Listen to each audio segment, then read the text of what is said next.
បាទសូមជម្រាបសួរបងប្អូនអរគ្នាថ្ងៃនេះខ្ញុំចែកម្លែករឿងករណីប្រទេសថៃហើយប្រទេសថៃគឺជាប្រទេសមួយដែលកំពុងជួបនឹងវិបត្តិហើយប្រទេសថៃគឺជាប្រទេសមួយដែលមានហានិភ័យខ្ពស់ណាស់ហើយទំនុកចិត្តរបស់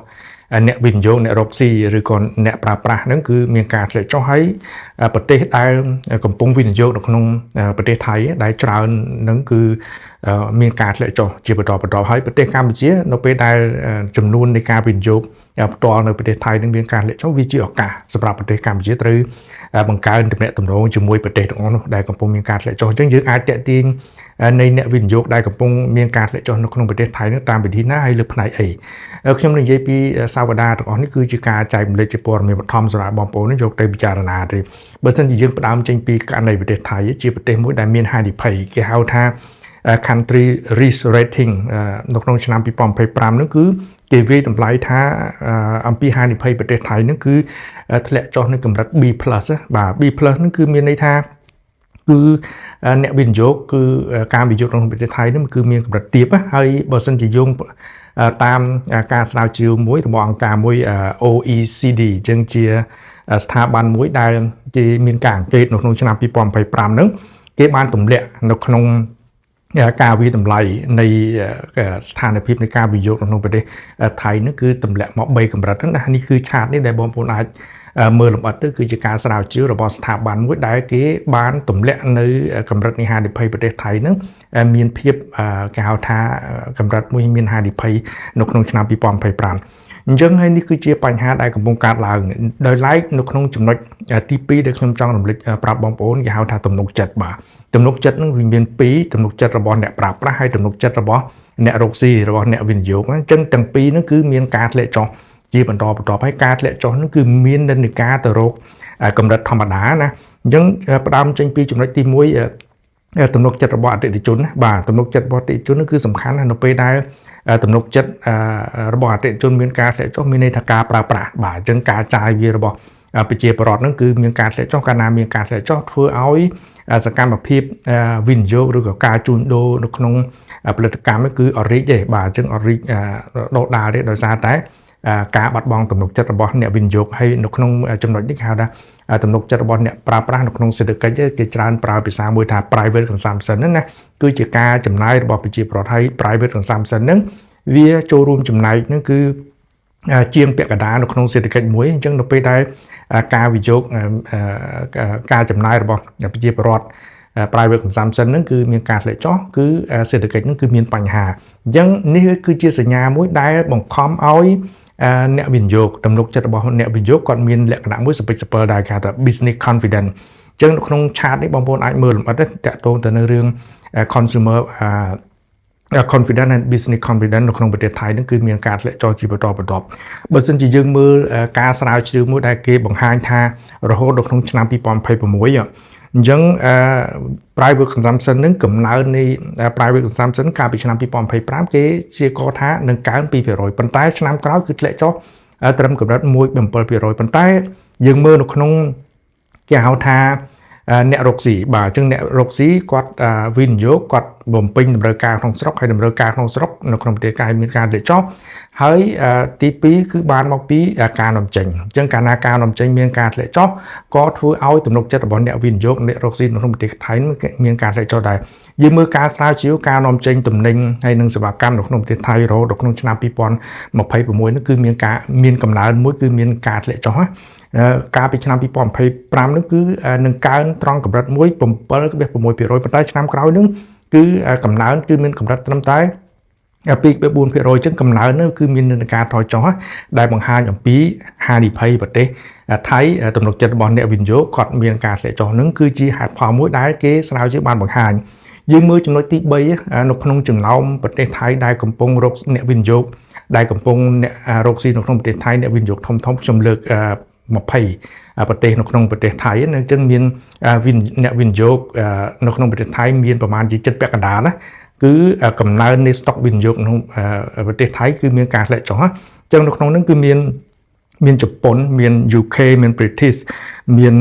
ប្រទេស Maurice មានប្រទេស Switzerland មាន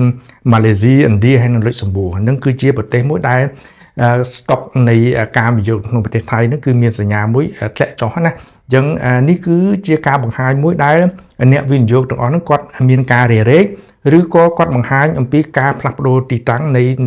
នៃការវិនិយោគរបស់គេទៅកាន់ប្រទេសដទៃអញ្ចឹងបើសិនជាមើលនៅក្នុងរបាយការណ៍របស់អង្គការ OECD អង្គការ OECD នឹងពាក្យពេញថា Organization for Economic Cooperation and Development ណាអញ្ចឹងគឺគេបានបង្ហាញថានៅក្នុងឆ្នាំ2025តទៅនឹងបើសិនជាប្រទេសថៃគាត់អាចដោះស្រាយនៅក្នុងវិបត្តិប្រទេសក្នុងនយោបាយខ្លួនឯងទេគឺសេដ្ឋកិច្ចថៃនេះគឺអត់អាចរីកចម្រើនបានទេនេះគឺជាការអង្កេតមួយរបស់អង្គការ OECD ដែលគេបានរកឃើញនៅក្នុងឆ្នាំ2025ឥឡូវនេះយើងកម្ពុជាវិញនៅពេលដែលចំនួននៃអ្នកវិនិយោគនៅក្នុងប្រទេសថៃធំនៅក្នុងប្រទេសថៃកំពុងមានការធ្លាក់ចុះស្តុកវិនិយោគនោះគឺមានការធ្លាក់ចុះជាបន្តបន្ទាប់ថាតើយើងត្រូវបង្កើនទំនាក់ទំនងរវាងប្រទេសដែលកំពុងមានការវិនិយោគនៅក្នុងប្រទេសថៃមានធ្លាក់ចុះនោះតាម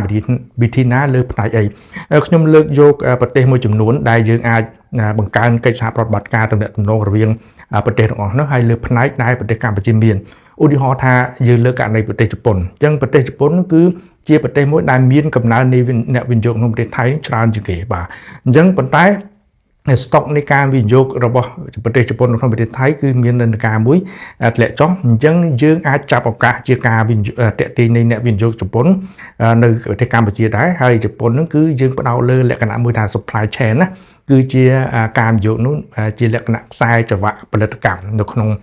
ប្រទេសកម្ពុជានិងជប៉ុនគេមកវិនិយោគអញ្ចឹងគាត់ធ្វើរឿងអីខ្លះរឿងគ្រឿងបង្គំអគ្គិសនីគ្រឿងបង្គំឡានឬក៏រឿងផ្នែកបច្ចេកវិទ្យាធំផ្សេងៗហ្នឹងមកវិនិយោគក្នុងប្រទេសកម្ពុជាហើយភ្ជាប់ទៅនឹងគេហៅថាខ្សែចង្វាក់ផលិតកម្មនៅលើពិភពលោកបាទនេះគឺជាឱកាសមួយដែលយើងអាចហៅអ្នកវិនិយោគជប៉ុនមកប្រទេសកម្ពុជាដែរទី2ឥណ្ឌាគឺយើងអាចពង្រឹងលើវិស័យទេសចរព្រោះអីកត្តាប្រវត្តិសាស្ត្រនិងឬក៏ទីតាំងភូមិសាស្ត្រឬក៏ប្រពៃណីវប្បធម៌អីគឺកម្ពុជានិងឥណ្ឌាគឺមានលក្ខណៈមួយស្តៀងគ្នាអញ្ចឹងយើងមានប្រាសាទហើយយើងអាចតេទៀងនៃអ្នកទេសចរឥណ្ឌាហើយបងប្អូនខ្លះគាត់ច្រឡំថាភ្ញៀវទេសចរឥណ្ឌាគឺជាភ្ញៀវទេសចរមួយដែលមិនសូវមានលុយទេតាមពិតជាប្រទេសមួយដែលមានចំនួនប្រជាជនច្រើនហើយគាត់មានលុយចាយគាត់ទៅប្រទេសណាមួយហ្នឹងគឺគាត់ស្រឡាញ់ទីតាំងលក្ខណៈភូមិសាស្ត្រវប្បធម៌ប្រពៃណីហ្នឹងស្តៀងគ្នានេះគឺជាឱកាសមួយដែលយើងត្រូវបង្កើនទំនាក់ទំនងកម្ពុជានិងឥណ្ឌាតាមរយៈនៃមធ្យោបាយផ្សេងការភ្ជាប់ជើងយន្តហោះហើរដោយផ្ទាល់ឬក៏ការសម្រួលនៃការបែបបទនៃវិស័យទេសចរហ្នឹងដើម្បីហៅអ្នកទេសចរពីឥណ្ឌាមកក្នុងប្រទេសកម្ពុជាហ្នឹងកាន់តែច្រើនដែលជាមូលដ្ឋានរុញឲ្យសេដ្ឋកិច្ចកម្ពុជាហ្នឹងរីកចម្រើននៃប្រវិស័យទេសចរជាវិស័យមួយជាឆ្អឹងខ្នងនៃសេដ្ឋកិច្ចរបស់កម្ពុជាទីមួយទៀតនោះគឺប្រទេសលេខសម្បួរឬក៏អង់គ្លេសអញ្ចឹងជាលេខសម្បួរនិងអង់គ្លេសយើងអាចបង្កើតទំនាក់ទំនងលើការបញ្ចុះបញ្ចូលឲ្យគាត់នឹងជួយទិញផលិតផលកាត់ដេរសម្លៀកបំពាក់របស់ខ្មែរយើងព្រោះអីទាំងលេខសម្បួរទាំងអង់គ្លេសនោះគឺជាប្រទេសមួយដែលមានតម្រូវការប្រើប្រាស់សម្លៀកបំពាក់ដែលមានអត្រាមួយខ្ពស់ជាងគេដែរហើយលេខសម្បួរទាំងប្រទេសអង់គ្លេសនោះគឺជាប្រទេសមួយដែលមានលក្ខណៈអនុគ្រោះដល់ប្រទេសនានាដែលជាប្រទេសកំពុងអភិវឌ្ឍបាទជាប្រទេសកំពុងអភិវឌ្ឍតាមរយៈនៃការអនុគ្រោះពន្ធគយជាដើមនោះគាត់ទិញតំណែងជាពិសេសនោះគឺផលិតផលកាត់ដេរសម្លៀកបំពាក់អញ្ចឹងយើងអាចភ្ជាប់ទំនាក់ទំនងកម្ពុជានិងលុចសម្បួរឬក៏កម្ពុជានិងអង់គ្លេសហ្នឹងដើម្បីផ្សារភ្ជាប់នៃកិច្ចព្រមព្រៀងពាណិជ្ជកម្មសេរីតាមរយៈនៃការទិញតំណែងជាពិសេសនោះគឺសម្លៀកបំពាក់របស់ប្រទេសកម្ពុជាហ្នឹងទៅកាន់ទីផ្សាររបស់គេអញ្ចឹងយើងអាចនាំចេញនោះគឺជាការកិច្ចសហប្រតិបត្តិការដែលកម្ពុជានិងប្រទេសលេខសម្បួរឬក៏អង់គ្លេសត្រូវតែធ្វើមួយទៀតនោះគឺម៉ាឡេស៊ីបាទម៉ាឡេស៊ីក៏ស្តុកនៃការវិនិយោគនៅថៃហ្នឹងគឺមានសញ្ញាដកហើយអញ្ចឹង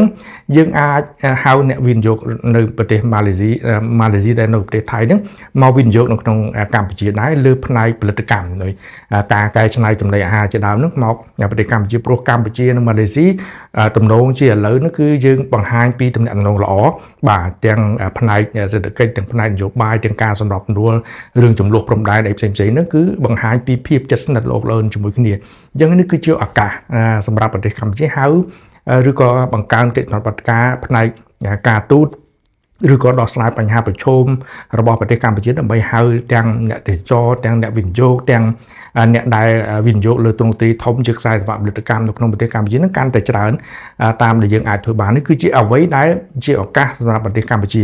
បាទនេះគឺជាតួលេខមួយដែលខ្ញុំចង់បញ្យល់ប្រាប់បងប្អូនជាព័ត៌មានបឋមទេថាឥឡូវនេះគឺសេដ្ឋកិច្ចថៃគឺកំពុងតែរងគ្រោះហើយនៅពេលដែលប្រទេសថៃកំពុងរងគ្រោះវាជាឱកាសមួយដែលយើងអាច